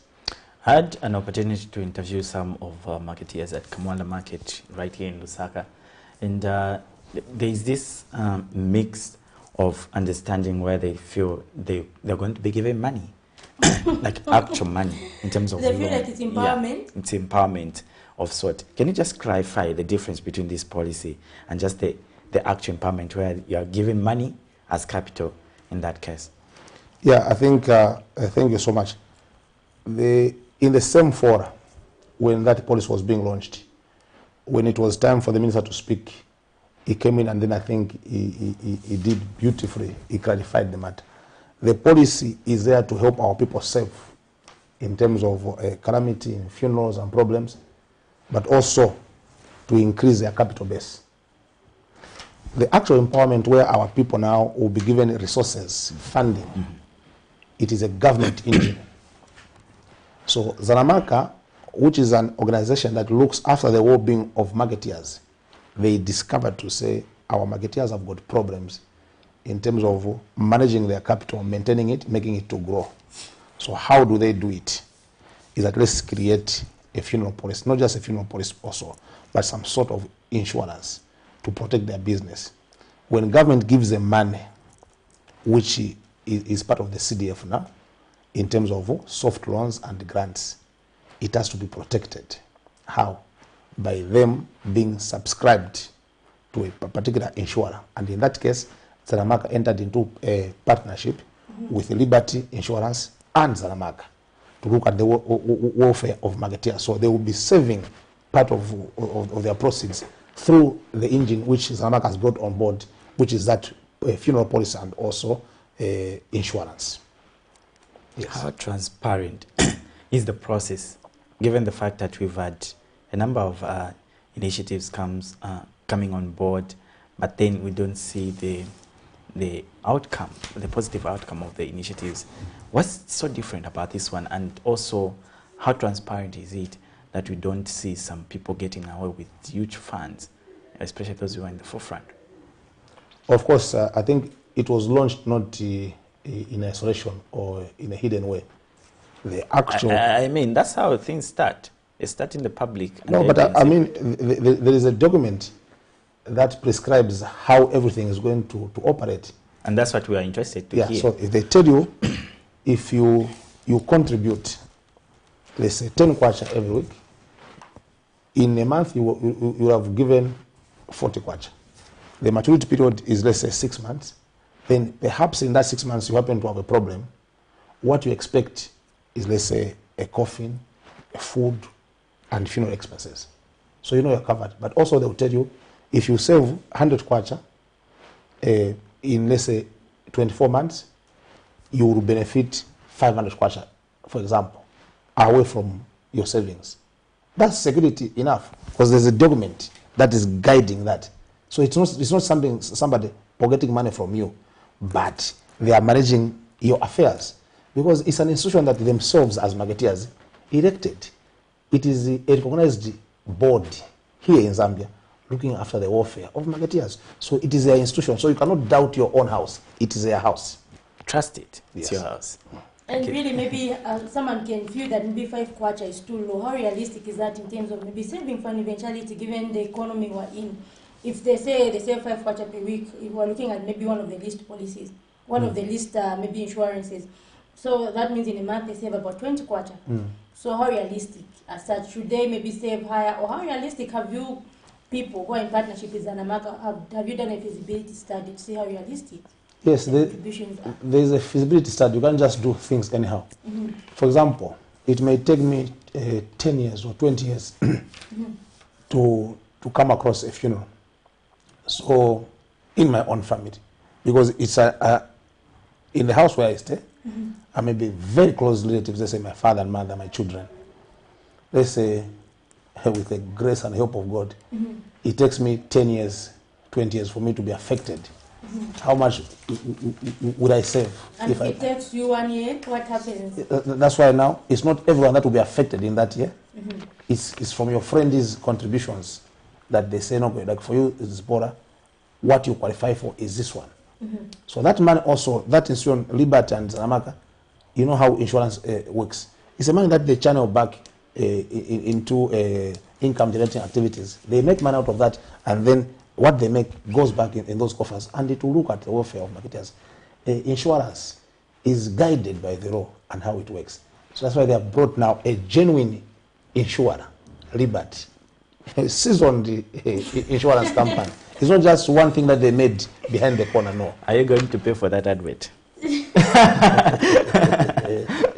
Just joking. But anyways, I also see in the policy, the one which was launched, the data collection, the data capture aspect of it. Which has actually created 1.5 million jobs. Yeah. So let's just take a look at that, focus on that part of the initiative.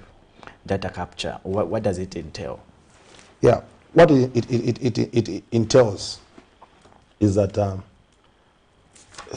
behind that thing, Zaramaka is trying to help local authorities and later the Ministry of Law Government and Rural Development you agree with me, we have a bit of challenges which we inherited in terms of market spaces for our people. We need to know the actual numbers of how many people are marketeers.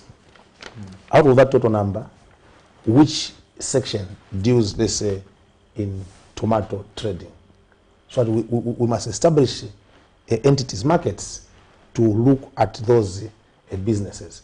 So the guys are going to go on the ground, collect data of how many marketeers we have across Lusaka district. Then when we sit now, we'll say, okay, we have got 1.5 million, for example, marketeers. How many markets do we need for these people so that we offload the streets? So behind that, there is a solution that we're trying to bring on the table. Until we know how many people we have that are in the informal sector that are trading in markets, we cannot bring a real solution. So out of the data that will be captured, we'll now have a solution. And also to say, out of these marketeers, for example, in Lusaka City markets, how many funerals do we anticipate in a month? So how much must be channeled to those funerals? You're able to predict. Yes. You can check those things. There's always an average. Okay. Yes. Like So you study from the previous and then you find yes. Our statistics. So maybe how many funerals do you expect in a month on average? The average, let's say, it will tell you, it's according to sections, because it's not all the sections that have got the same number of people. There are different sections there. Yes. So on average, really? on average, let's say you can have 100 funerals across that big market. So it will tell you the kind of buffer. 100 per month? Yes. So it should show you the kind of buffer that you should bring in. How do we solve this problem? That's a huge market with people across the district. And like I mentioned earlier on, when you've got me like Masao Songoma, the people that I live with, and maybe my mother and father and others, when I've got a funeral, you go to the market to look for help. Understand? So you can see that it's a huge problem. Through that policy, we are bringing a solution to our people. What's the methodology that you're using, the criteria you're using to collect data in terms of capturing these numbers? And first, maybe you can start with that and then I'll follow up with another. Of course, it's a simple method. The data capturers will go... especially that you are getting a number of variables. It's not just the number itself, but you're getting other factors attached to this number. For instance, what kind of business is this person having, so that you can come up with a quite informed solution to these people. How are you going about this process? Yeah, first of all, is to go to our records through our different team of management in different markets to look at the actual number of how many marketeers do we have here, and then which section is dealing in this. Because also, remember, there's funding that is going to come through the CDF. We must know how many are dealing in groceries. And then we're encouraging through that, after the data has been captured, let them form cooperatives that they can be funded through that engine. So you can't just go and form things you don't understand. We must know exact. So that even when we speak to the ministry responsible, we must tell them this is the number that we have here, and we feel this is how much is needed for them to be helped. So the data capturers, we engage the actual. So are these jobs, because I heard that Danamaka, when you covered, they said to create about 1.5 million jobs. So will it be an ongoing or it's a once? It's an ongoing thing. So those who have their jobs permanently? Yes, those are permanent jobs, because you don't stop capturing data. You continue, and you need to be refining it. You go back to visit it if it's working, what you need to change so that it becomes a permanent engine for our people. So those are permanent jobs. They are not jobs that will just come for maybe 6 months. So that thing, as long as we've got markets and we've got traders, then those people will need to be on the ground every time. So it is an established way of doing things. When is this the process starting?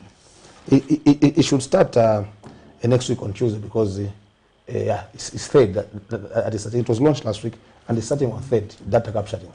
And we're encouraging our people now to come on board and participate in the policy. 0973167840 and also 096867 5273 are the numbers that we are actually having here if you want to contribute and give your comment and your opinion on the subject that we're discussing currently on this platform.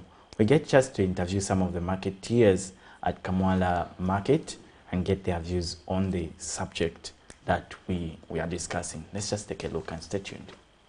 According to available statistics, the total number of marketeers and other traders in Zambia currently stand at 3.8 million, trading in slightly over 3,700 gazetted markets and other trading places. These numbers project the fact that the informal sector has a huge role to play in growing the national economy, given its huge population. On 23rd of March 2022, the Zambia National Marketeers Credit Association Zanamaka launched the funeral policy and data capture project. The rollout program is set to provide marketeers with suitable funeral policies as well as online data capture aimed on empowering marketeers socially and economically. Monday, some marketeers of Lusaka's Kamwala Market have commended the initiative. Because it will be helpful to each one of us in an event that one of our loved ones dies, meaning that the insurance will come in and help.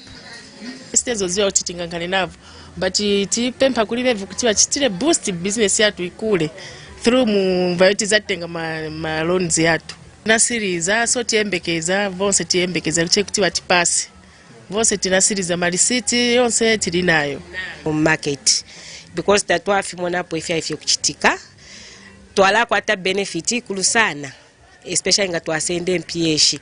It's more like which time power ni empowerment because the interested pamurino no sana. They have since appealed to government and various stakeholders to look into their plight by introducing financial programs that will boost their business. Our appeal to government is that they should continue helping us with capitals, because in Zambia employment is very hard to find, but 3/4 of us, we are marketeers, so all we need is capital. Meanwhile, market chairman Chileshe says that the response from marketeers is overwhelming, adding that there is need for robust financial education among traders. It's easier to deal with the government, so we see that the government is interested to work with us marketeers this time around. We've been neglected from time immemorial, but this time around it seems there is political will and support that we move together with the government of the day. And His Excellency Mr. Hakainde Hichilema has always mentioned that he wants to support the informal sector, and this is the direction that we want to take as marketeers. It is hoped that marketeers across the country will now have access to such initiatives going forward. Alex Shimba, Camnet News in Lusaka. There you have it, some marketeers actually giving their views on the same initiative of the funeral policy that was earlier launched on 23rd of March 2022. Moving on, Mr. Ngoma, really, some issues also in terms of markets in our country, those dilapidated and those that don't have this conducive environment for trading, especially in Lusaka. What would you make of that, and what's the way forward in terms of addressing some structural problems in the markets? Well, there is political will from the government through the Ministry of Local Government and Rural Development and all the local authorities, because they're the ones mandated to run and operate markets. So like, for example, here in Lusaka City Council, to where we belong, and I'm the chairperson for housing and social services, we look at the welfare of markets and trading spaces. We are improving the standard. You understand? We are engaging our people so that the structures must be improved. You see very soon, in the next, I think, 2 months, a BH market is going to be improved, because we have got a space behind there that is been idle and it's been waterlogged for a long time. We are working on it. Yesterday, we received the designs from the Department of Engineering. They have done the designs on how we need to do that. That space alone will house 2,000 marketeers. So when that thing is done, it means we offload. You said in 2 months? Yes, we're beginning the works. Zipor, take note of that. Yes. He's on record. Yes. We're beginning the works. The designs are done. That space, when we finish working on it, it will house 2,000 marketeers, adding on the number that is currently there. So imagine if we offloaded off the streets 2,000 marketeers. So we have space. It has to be improved for our people. Talking of space, there has been this argument in terms of those who trade in markets, designated markets, and those who opt to go outside the market, like in terms of street vendors. Are you also considering those who are trading outside these markets to bring them on board so that they can be part of the markets as well? Yes. The only trading space that is allowed for our people to trade in is a market. So a street is not a market. We just need to say it as it is, sensitize our people that there is need for us to... They say that's where business is. No. It's a misconception. And maybe sometimes they also cite the lack of market space for all of them. So are there enough market spaces for all the street vendors right now out there? We should have enough, like I've told you, if we worked on that space and also we improved some other trading spaces. Mind you, you should remember that the reason why most of our people went on the street is because city market was gutted. So that was the only excuse why they went on the street.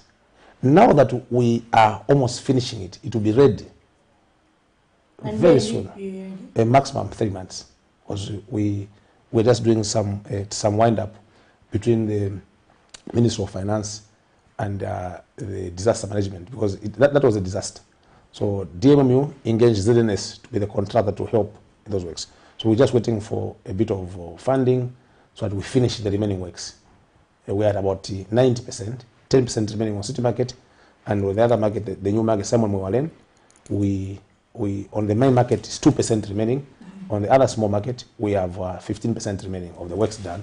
So once that funding is done, the contractor says it will take maximum 3 months. Then we are done. Then now, we did an interview. We have allocated spaces. We'll soon be announcing.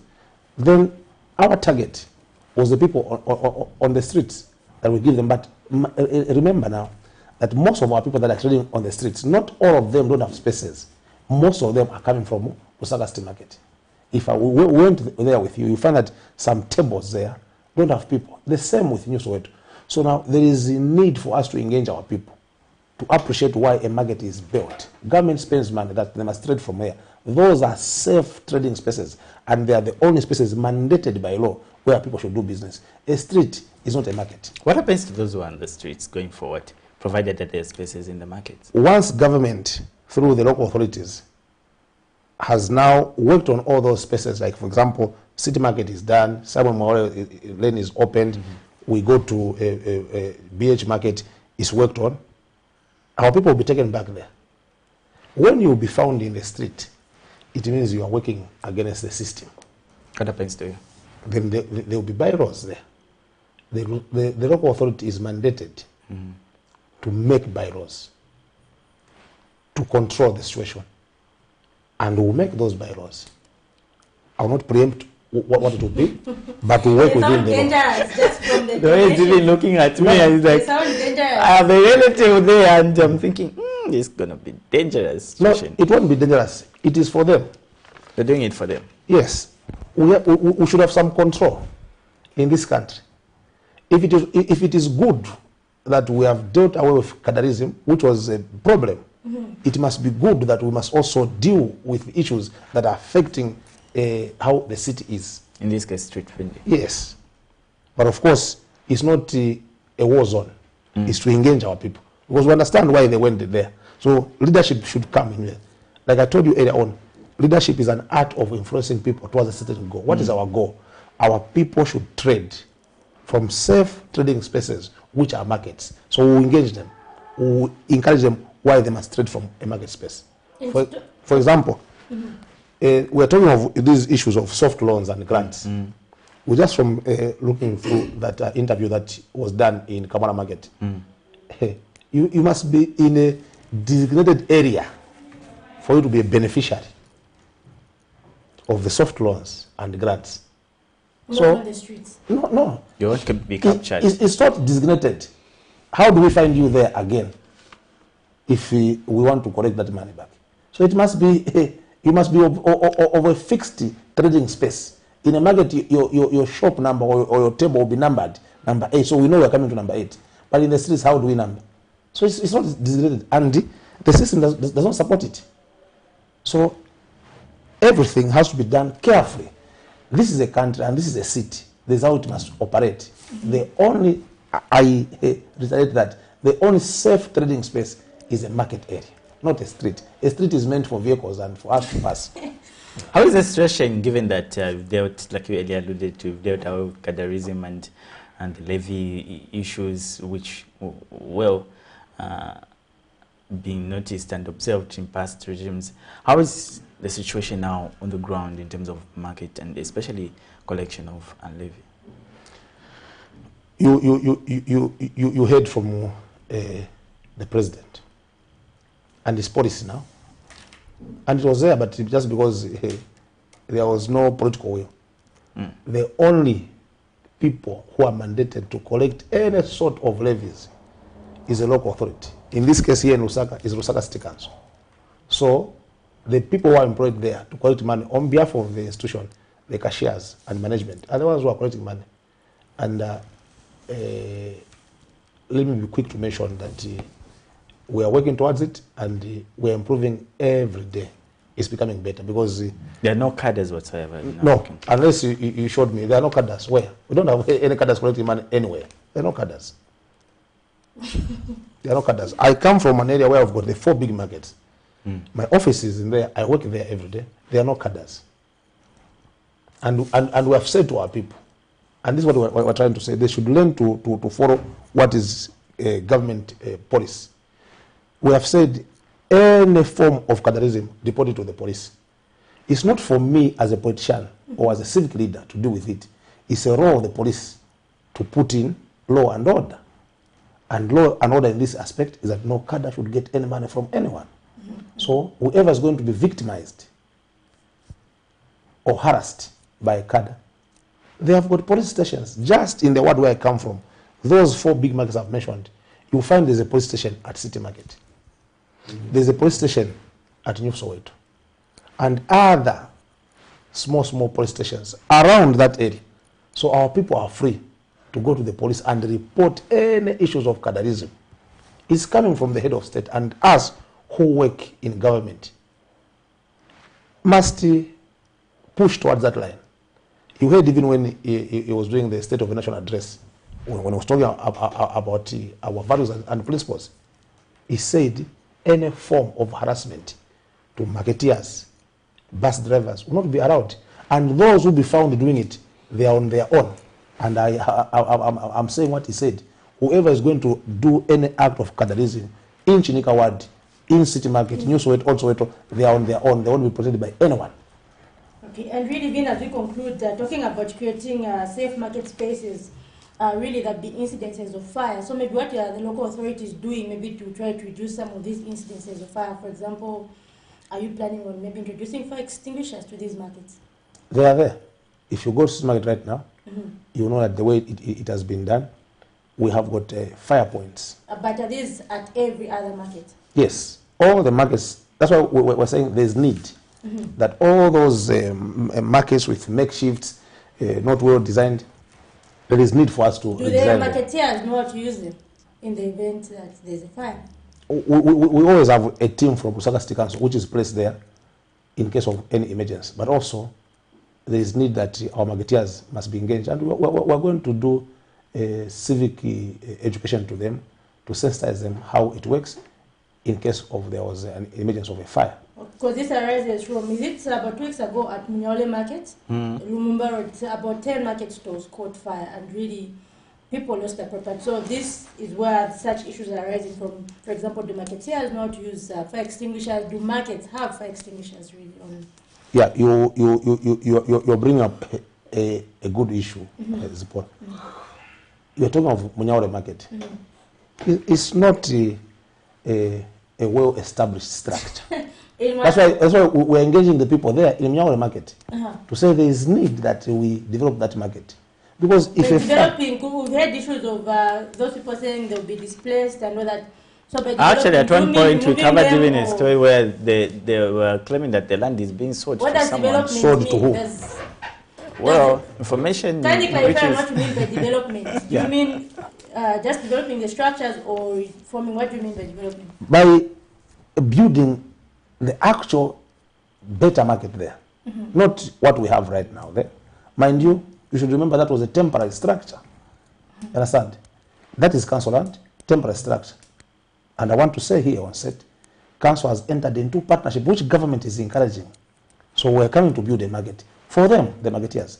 But between that time when we'll be developing the market, and for it again to be reoccupied, there's a solution. All the people that are there at Mnyaure Market, we have kept space at Simon Mwalen Market, where we're taking Will them. it be enough whereby people from Comesa, people from all these people who don't have space are all going to Simon? Will it be enough? We told you there's 1,500 spaces on the basement of Simon Mwalen.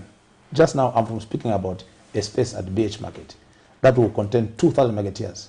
So a number of them will go to Simon Mwalen, and others will go to there, and others in other designated places for us to pave way for development.